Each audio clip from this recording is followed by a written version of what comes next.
Hello students, welcome to all of you in Dilip sir's physics class. We are in the topic electrostatics. Total lecture number is 7. In the previous lecture we have seen electric potential क्या है, उसका derivation हमने देख लिया था. Then what is the electric potential due to electric dipole, ये हमने last lecture में देख लिया था. अब हम देखते हैं इक्विपोटेंशियल सरफेस यानी क्या है.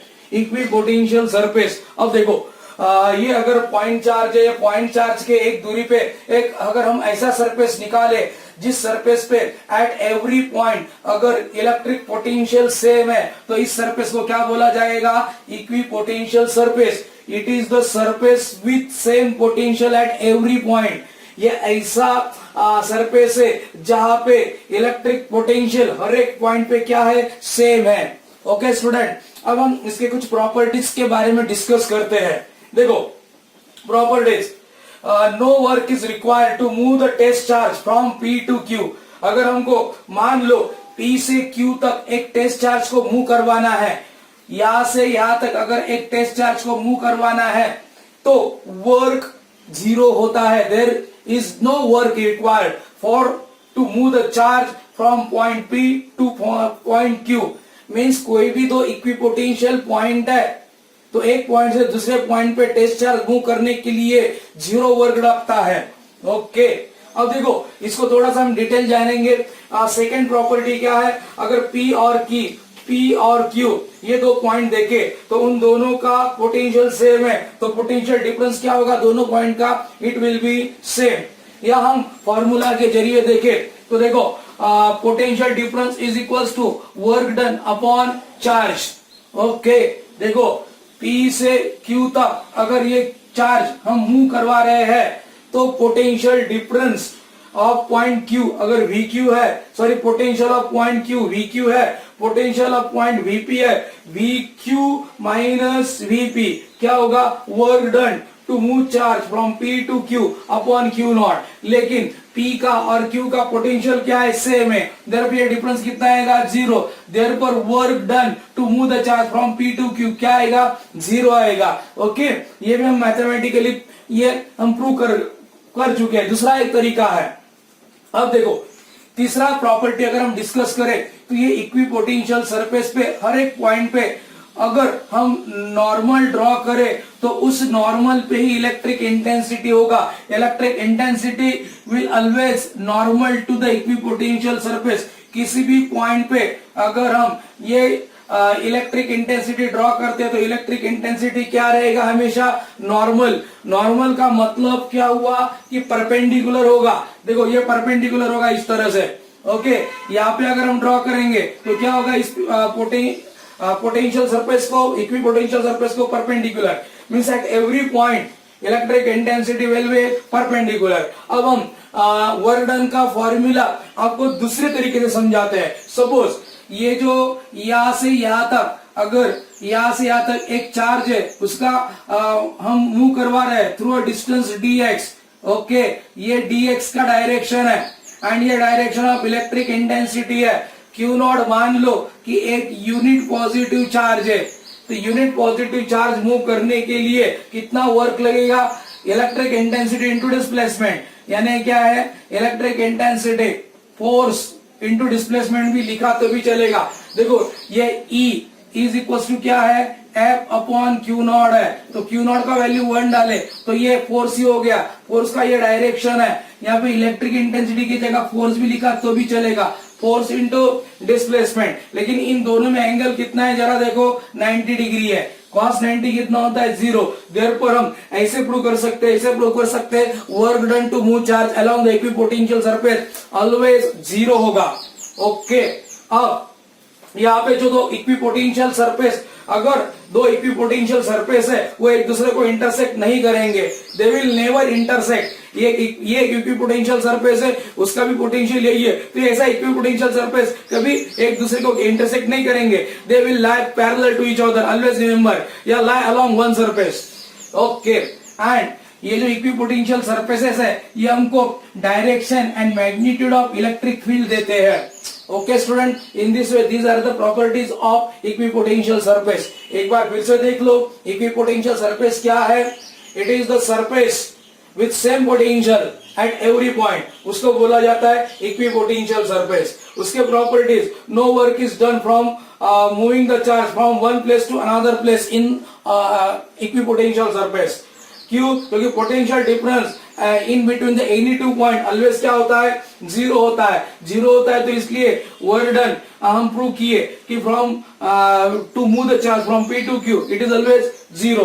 Again electric intensity is always normal. Electric intensity is always normal to this equipotential surface. Therefore work done क्या आएगा? F into dx. F अगर यूनिट पॉजिटिव चार्ज पे वर्क, अगर हम यूनिट पॉजिटिव चार्ज को अगर हमको यहाँ पे यहाँ तक dx इतना डिस्प्लेसमेंट से मूव करना है तो ये फोर्स इंटू ये डिस्प्लेसमेंट, तो ये इसका डॉट प्रोडक्ट हुआ. आपको पता है work done it is a dot product of F into displacement. F dot displacement ये क्या आएगा? ई देखो एफ डी एक्स, या ये हम इस तरह से लिख सकते हैं F D x cos 90. Okay, यहाँ पे आप आइदर एफ लिख सकते हैं या ई लिख सकते हैं. Why? Because E and F for unit positive charge क्या होता है? सेम ही होता है. ओके, देयरफॉर यहाँ पे एंगल कितना है? 90 डिग्री है. देयरफॉर ये cos 90 जीरो हो गया, cos 90 जीरो हो गया, देयरफॉर वर्क डन क्या है? जीरो. ओके, एंड दो इक्विपोटेंशियल सरफेस एक दूसरे को कभी भी इंटरसेक्ट नहीं करेंगे. एंड इक्विपोटेंशियल सरफेस हमको direction and magnitude of electric field देते हैं. Okay students,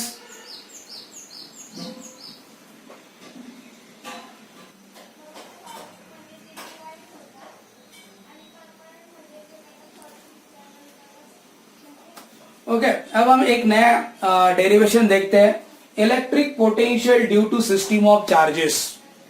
system of charges की वजह से इलेक्ट्रिक पोटेंशियल कितना होगा वो देखो. सपोज हम एक सिस्टम ऑफ चार्जेस कंसिडर करते हैं Q1, Q2, Q3 up Qn. Okay, around the point P. Okay, consider the system of charges Q1, Q2, Q3 dot up to कहां तक? by Qn, which are situated at distance R1, R2, R3 up to Rn from this point P. ये point P से ये सब point P के इर्द गिर्द में ये सारे चार्जेस है. तो पोटेंशियल हमको इस पॉइंट P पे due to system of this charges कितना होगा वो फाइंड आउट करना है. अब देखो यहां पे the potential V1 due to Q1 at point P, इस Q1 के वजह से एट पॉइंट P पोटेंशियल कितना होगा? 1/4 pi epsilon naught Q1 upon R1. Okay, similarly electric potential V2 due to charge Q2 at point P कितना होगा? 1/4 pi epsilon naught Q2 upon R2. And इस तरह से Q3 की वजह से कितना होगा? 1/4 pi epsilon not Q3 upon R3. ऐसे करते जो लास्ट चार्ज है इसकी वजह से पोटेंशियल कितना रहेगा? 1/4 pi epsilon naught Qn upon Rn. Qn upon Rn. Okay, अब by the principle of superposition, since ये जो पोटेंशियल है स्केलर क्वांटिटी है तो total potential due to system of all the charges at point P will be क्या लिखेंगे? V is equals to V1 plus V2 plus V3 dot up to Vn. Okay, तो ये V1 का value रखा 1/4 pi epsilon naught Q1 upon R1 plus V2 का value रखा 1/4 pi epsilon naught Q2 upon R2 plus dot up to 1/4 pi epsilon naught Qn upon Rn. अब हम यहाँ पे 1/4 पाई एप्सिलॉन नॉट कॉमन ले लिए. कॉमन लेने के बाद इंसर्ट ब्रैकेट क्या रहेगा? Q1 upon R1 plus Q2 upon R2 plus dot up to Qn upon Rn. Okay, अब ये इसका मतलब क्या है? It is the summation of QI RI where I start from 1 up to n, तो ये क्या हो गया, electric potential due to system of charges at point P। Means in system of charges की वजह से इस पॉइंट पे कितना पोटेंशियल होगा, तो हम सिंपली क्या करते हैं, सम करेंगे। ओके, लेकिन यहाँ पे एक नोट डाउन करना है। मान लो कि अगर चार्जेस का डिस्ट्रीब्यूशन कंटिन्यूअस है, चार्जेस का डिस्ट्रीब्यूशन कंटिन्यूअस है, तो चार्जेस का डिस्ट्रीब्यूशन अगर कंटिन्यूअस है तो समेशन, ये समेशन ना करते हुए हम कौन सा तरीका यूज करेंगे, इंटीग्रेशन। आप बोलेंगे सर ये कंटिन्यूअस चार्ज डिस्ट्रीब्यूशन क्या है, तो देखो अगर ये ऐसा कोई सरफेस है, ओके, ये ऐसा कोई सरफेस है, इस सरफेस पे मान लो charges are continuously distributed, charges are continuously distributed. इस पॉइंट P पे अगर due to distributed of charges, यहाँ पे अगर इलेक्ट्रिक पोटेंशियल फाइंड आउट करना है, तो हमको ये समेशन के बजाय क्या करना पड़ेगा, इंटीग्रेशन करना पड़ेगा। ओके स्टूडेंट, एक बार फिर से समझते हैं। Obtain the expression for electric potential due to system of charges. अब हम इस पॉइंट P के सराउंडिंग में there are number of charges, okay, Q1 से लेकर Qn तक। Let Q1, Q2, Q3 dot dot up to Qn are situated at a distance R1, R2, R3 up to Rn respectively from the point P। हमारा task क्या है, point P पे electric potential due to this system of charges कितना होगा, तो हम individually पहले find out करेंगे। तो Q1 के वजह से एट पॉइंट P ये पोटेंशियल है, ओके, Q2 की वजह से इलेक्ट्रिक पोटेंशियल ये है, ओके, एट इस तरह से Qn के वजह से ये इलेक्ट्रिक पोटेंशियल है। इस तरह से इंडिविजुअल पोटेंशियल हम अगर निकालेंगे तो एट पॉइंट P अगर टोटल पोटेंशियल निकालना है तो इन सबका क्या करना पड़ेगा, सम करना पड़ेगा। ओके स्टूडेंट, अब जब हम सम करेंगे तो ये V1 का वैल्यू रख दिया, V2 का वैल्यू रख दिया, Vn का वैल्यू रख दिया। अगर आप केयरफुली देखे 1/4πε0 यहाँ पे कॉमन निकाल लिया, into bracket Q1/R1 plus Q2/R2 plus dot dot up to कहा था कि Qn/Rn। ओके, तो ये एक्चुअली क्या है, it is a summation of QI/RI where I start from 1 up to n, यानी I का वैल्यू 1 2 3 अप टू n डालते जाएंगे, ऐसा इसका मतलब आया समझ में। तो ये हमने इस तरह से system of n number of charges की वजह से इलेक्ट्रिक पोटेंशियल देख लिया। लेकिन अगर कंटिन्यूअस डिस्ट्रीब्यूटेड ऑफ चार्जेस रहेंगे तो इंस्टेड ऑफ समेशन हम क्या करेंगे, इंटीग्रेशन करेंगे। ओके स्टूडेंट्स,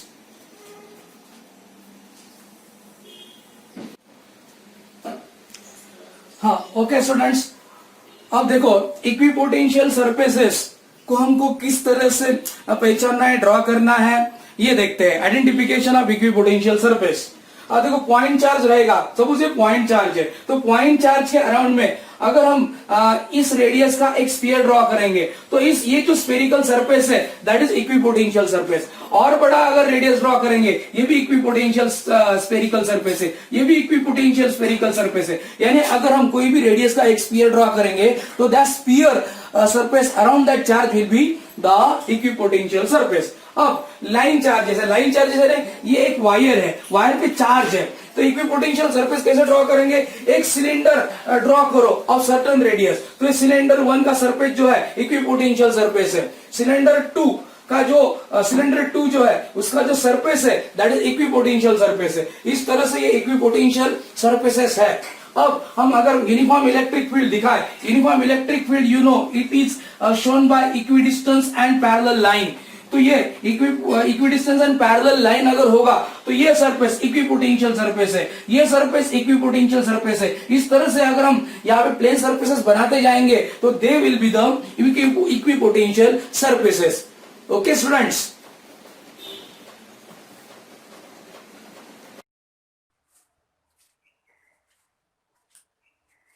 अब हम देखते हैं next concept, electrostatic potential energy. तो इलेक्ट्रोस्टैटिक पोटेंशियल एनर्जी हमने एक्चुअली देख लिया था, लेकिन अब हम यहाँ पे देखने वाले electrostatic potential energy due to system of point charges. Okay, हमने एक सिंगल चार्ज को जब इलेक्ट्रिक फील्ड में लेके आते हैं तो उसका इलेक्ट्रोस्टैटिक पोटेंशियल एनर्जी क्या है वो हमने पिछले टॉपिक्स में देखा था। लेकिन अब हम देख रहे हैं electrostatic potential energy of a system of point charges means the total amount of work done to assemble the system of charges. Total amount of work done to assemble the system of charges at their present location to bring from infinity. Okay, फिर से देखो, total amount of work done to assemble the system of charges from infinity to their present location, उसको बोला जाएगा electrostatic potential energy of system of point charges. यहां पे ध्यान दो, मैंने यहां पे 3 चार्जेस लिए, Q1, Q2, Q3 from the एक ओरिजिन लिया है, करस्पॉन्डिंग ओरिजिन से इसका लोकेशन वेक्टर R1 पे है, इसका लोकेशन R2 पे है, इसका लोकेशन R3 पे है। ओके, अब जब ये चार्जेस, जब ये Q1 इंफिनिटी से इधर लेके आया या इधर लेके आएंगे तो कुछ वर्क करना पड़ेगा। चार्ज Q2 को फ्रॉम इंफिनिटी इधर लेके आने के लिए कुछ वर्क करना पड़ेगा। Q3 को भी फ्रॉम इंफिनिटी इधर लेके आने के लिए वर्क करना पड़ेगा। Are you getting my point? तो जब हम Q2 को इधर लेके आएंगे इसके अगेंस्ट वर्क करना पड़ेगा, जब Q3 को इधर लेके आएंगे तो against Q2 as well as against Q1 भी वर्क करना पड़ेगा। तो इनके वजह से जो टोटल वर्क डन है to bring them to their respective location, तो वो जो टोटल वर्क डन होगा, total amount of work done, that will be the electrostatic potential energy. Okay students,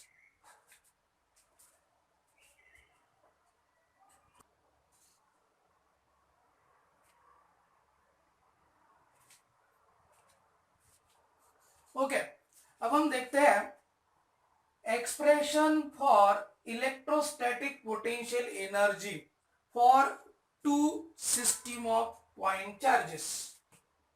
okay, ये 3 मार्क्स के लिए डेरिवेशन आता है, derive an expression for electrostatic potential energy of a system of 2 point charges। अब इसके लिए हमने क्या किया, एक ये Q1 and Q2, these are the present locations of these 2 point charges with respect to this Cartesian coordinate system. Suppose Q1 is at location A, जिसका position vector है vector R1, okay, and Q2 is at location B, जिसका position vector है vector R2। Okay, अब हम देखते हैं कि ये प्रेजेंट लोकेशन में ये चार्जेस आने के लिए कितना वर्क हुआ वो हम निकालेंगे। तो देखो, अब सपोज ये, अब ये अभी ये इमेजिन करो कि Q2 यहाँ पे नहीं है, Q1 अकेला यहाँ पे आया है। जब Q2 नहीं है, जब ये Q1 पहला चार्ज है, जब पॉइंट A पे आएगा तो सिंस यहाँ पे कोई इलेक्ट्रिक फील्ड प्रेजेंट नहीं है, ओके, जब A लोकेशन पे Q1 आएगा, सिंस Q1 मीन्स यहाँ इस रीजन में कोई भी चार्ज नहीं था, therefore no work is done to bring charge Q1 at point A। Why? क्योंकि Q1 आने से पहले at point A कुछ भी इलेक्ट्रिक फील्ड नहीं था। What this? तो वर्क डन कितना? 0। मीन्स Q1 के लोकेशन A पे लाने के लिए वर्क डन कितना? 0। Got this? अब जब Q1 ने लोकेशन A ले लिया है तो एट A इलेक्ट्रिक पोटेंशियल कितना होगा? 1/4 pi epsilon naught Q1 upon R1, ये यहां का पोटेंशियल हो जाएगा। Got this? अब हाँ, जब ये charge Q2 from infinity to location B आएगा, तो against the potential of Q1 at point B Q2 को वर्क करना पड़ेगा। Are you getting my point? तो देखो, work done to bring Q2 from infinity से एट पॉइंट बी लाने के लिए कितना वर्क डन करना पड़ेगा? देखो, पोटेंशियल एट बी कितना होगा? Due to charge Q1 multiply by Q2। Okay, ये कहां से फॉर्मूला आया? जरा यहाँ पे देखो, work done is equals to electric potential into charge. ये बेसिक हम देख चुके हैं। Work done is equals to electric potential into charge, या electric potential work done upon charge. Okay, यहां से फॉर्मूला लिया है, potential at B due to Q1। यहां पे कुछ पोटेंशियल होगा इस चार्ज की वजह से, तो इस पोटेंशियल के अगेंस्ट वर्क करके इधर इस चार्ज को आना पड़ेगा। तो वर्क डन कितना होगा? Potential at B due to Q1 multiply by Q2। Q2 को इधर लेके आना है। ओके, पोटेंशियल एट बी कितना होगा? जरा देखो, 1/4πε0 Q1 एट पॉइंट बी। कितना दूरी है भाई यहां से यहां तक? R12। कितना दूरी है? R12 multiply by Q2। ये क्या हुआ? Work done to bring charge Q2 at location B. तो भाई टोटल वर्क डन इस सिस्टम ने कितना किया? W1 plus W2। दोनों का टोटल करेंगे, W1 तो 0 है, W2 एज इट इज लिख दिया। तो ये 1/4πε0 Q1 Q2 अपॉन R12। तो ये जो वर्क है that will be stored in the form of potential energy due to system of 2 point charges, जिसको हम U करके लिखेंगे। तो U is equals to 1/4πε0 Q1 Q2 upon R12। This is the electrostatic potential energy due to system of 2 point charges। आए समझ में? Got this? एक बार फिर से देखो, हम देख रहे हैं two system of point charges का इलेक्ट्रोस्टैटिक पोटेंशियल एनर्जी कितना। तो फर्स्ट आप मानो कि ये Q1 यहां पे जब आया तो यहां पे कोई चार्ज नहीं था, इमेजिन। तो Q1 जब इधर आएगा फ्रॉम इंफिनिटी तो वर्क कुछ नहीं करना पड़ेगा। Got this? तो work done to bring a charge Q1 at location A 0 है, लेकिन Q2 को जब इंफिनिटी से इस पॉइंट B पे लेके आना पड़ेगा, तो भाई Q1 की वजह से जो पोटेंशियल है उसके अगेंस्ट वर्क करके इधर आना पड़ेगा। ओके, तो वर्क डन कितना है? पोटेंशियल एट पॉइंट बी, इसकी वजह से भाई Q1 की वजह से मल्टीप्लाई बाय Q2। तो potential at B due to Q1 कितना है? 1/4πε0 Q1 अपॉन कितनी दूरी पे भाई? R12। What this? Into Q2 करो, तो ये वर्क डन W1 0, W2 ये आया, तो टोटल वर्क डन दोनों का सम करो, तो you will get this answer. This work done is stored in the form of potential energy due to system of 2 point charges। तो ये पोटेंशियल एनर्जी हो गया 1/4πε0 Q1 Q2 upon R12। Okay students,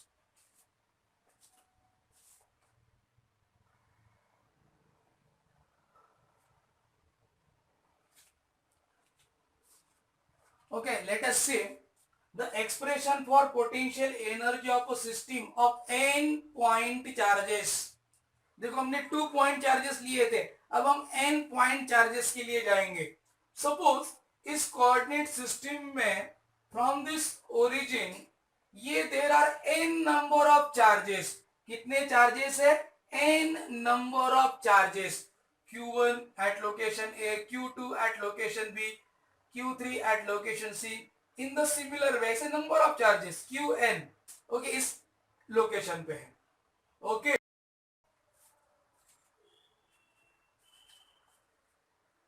अब देखो, no work is done to bring Q1, Q1 को इधर लाने के लिए कुछ वर्क नहीं करना पड़ेगा, लेकिन Q2 को इधर लेके आने के लिए against the potential of Q1 कितना वर्क डन करना पड़ेगा? Work done to bring Q2 from infinity to point B, potential at B due to Q1 multiply by Q2। ये हमने अभी देख लिया था, यहां तक तो हमने लास्ट डेरिवेशन में देखा ही देखा है। लेकिन अब थर्ड ऐड करते हैं। देखो, work done to bring Q3 from infinity to point C, क्या होगा? W3। ये क्या होगा? Potential at C due to Q1 plus potential at C due to Q2।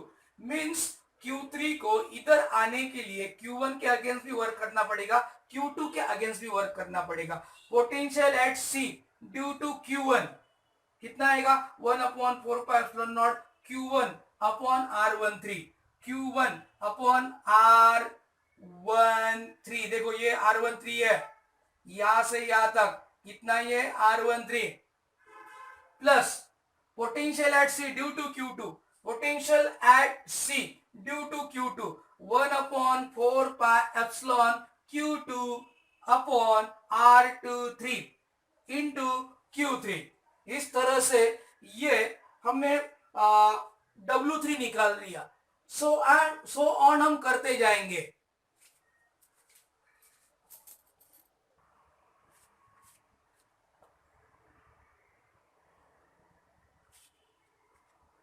Okay, अब देखो, अगर हम इस ब्रैकेट में से 1/4πε0 अगर हम कॉमन निकाले तो कॉमन निकालने के बाद कैसा आएगा? देखो 1/4πε0 अगर कॉमन निकाला, इनसाइड ब्रैकेट क्या आएगा? Q1 Q3 upon R13 plus Q2 Q3 upon R23। Okay, मान लो यहाँ पे कोई फोर्थ यानी Q4 होगा, तो W4 यानी work done to bring this charge at this location कितना होगा? 1/4πε0 Q1 Q4 upon R14 plus Q2 Q4 upon R24 plus Q3 Q4 upon R34 and so on. अगर हम लास्ट चार्ज का वर्डन निकाले तो कितना आएगा? 1/4πε0 Q1 Qn upon R1n, Q2 Qn upon R2n plus plus dot dot इस तरह से करेंगे। इसका मतलब क्या हुआ? 1/4πε0 summation of Qj Qk upon Rjk। तो this work is stored in the form of what? Potential energy. तो potential energy of an system of charges कितना हो जाएगा? देखो, potential electrostatic potential energy of system of N point charges वो हो जाएगा 1/4πε0 summation of Qj to K upon Rj to K। Are you getting? इस तरह से this is the expression for electrostatic potential energy due to n system of point charges. Okay students, thank you.